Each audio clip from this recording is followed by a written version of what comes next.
IPL సందర్భంగా online betting కోరలు చేస్తోంది. అమాయక యువతకు క్రికెట్పై ఉన్న అభిమానాన్ని ఈ ముఠాలు సొమ్ము చేసుకుంటున్నాయి. తీవ్రంగా నష్టపోయిన పలువురు ఆత్మహత్యలు చేసుకుంటున్నారు. దీంతో వీరి ఆట కట్టించేందుకు పోలీసులు ప్రయత్నాలు చేస్తున్నారు. అయితే పోలీసులను సైతం ఏమారుస్తూ వాట్సాప్, ఇన్స్టాగ్రామ్, టెలిగ్రామ్ లాంటి యాప్స్తో గుట్టుగా బెట్టింగులు నిర్వహిస్తున్నారు. ఐపీఎల్ వచ్చిందంటే చాలు 45 రోజుల పాటు యువత బెట్టింగ్లో మునిగి తేలుతుంది. బాల్కి బెట్టింగ్, లక్షల రూపాయలు చేతులు మారుతూ ఉంటాయి. అయితే ఆన్లైన్ బెట్టింగ్పై నిఘా పెరగడంతో ఇప్పుడు వాట్సాప్లో, టెలిగ్రామ్లో బెట్టింగ్స్ మొదలయ్యాయి. బెట్టింగ్ మాఫియా చిన్న గ్రూపులను తయారు చేసి ఆ గ్రూపుల ద్వారా బెట్టింగ్ ఆడిస్తోంది. జాతీయ, అంతర్జాతీయ స్థాయి నుంచి గల్లీ వరకు బెట్టింగ్ నిర్వహిస్తోంది. బెట్టింగ్ మాఫియాను కంట్రోల్ చేసేందుకు పోలీసులు తమ వంతుగా ప్రయత్నాలు చేస్తున్నారు. బెట్టింగ్ అనేది లేకుండా చేయాలని ప్రయత్నిస్తున్నారు. మాఫియా మాత్రం వాట్సాప్, టెలిగ్రామ్, ఇన్స్టాగ్రామ్లో కూడా కోడ్ భాషల్లో బెట్టింగ్లు నిర్వహిస్తోంది. ఎవరైతే బెట్టింగ్ వేస్తుంటారో వాళ్లకు డైరెక్ట్గా లింకులు వస్తున్నాయి. అదే మాదిరిగా బెట్టింగ్ ఆడుతున్న వారు వాట్సాప్ గ్రూపుల్లో యాడ్ అయిపోతున్నారు.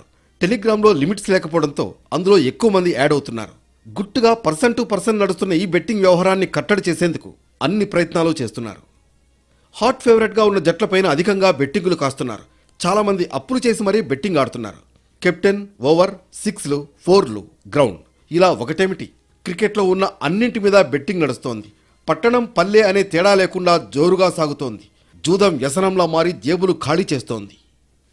క్రికెట్ ఆటగాళ్లపై అభిమానం హద్దుమీరి యువతలో వ్యసనంగా మారుతోంది.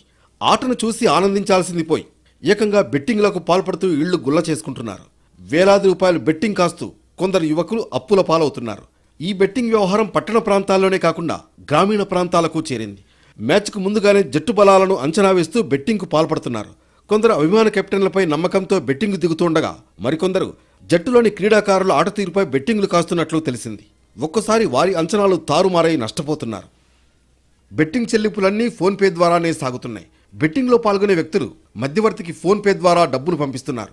ఏ జట్టు గెలిస్తే ఆ జట్టు తరఫున బెట్టింగ్ కాసిన వ్యక్తికి మధ్యవర్తి డబ్బులు చెల్లించే విధంగా ముందుగానే ప్రణాళిక సిద్ధం చేసుకుంటున్నారని సమాచారం.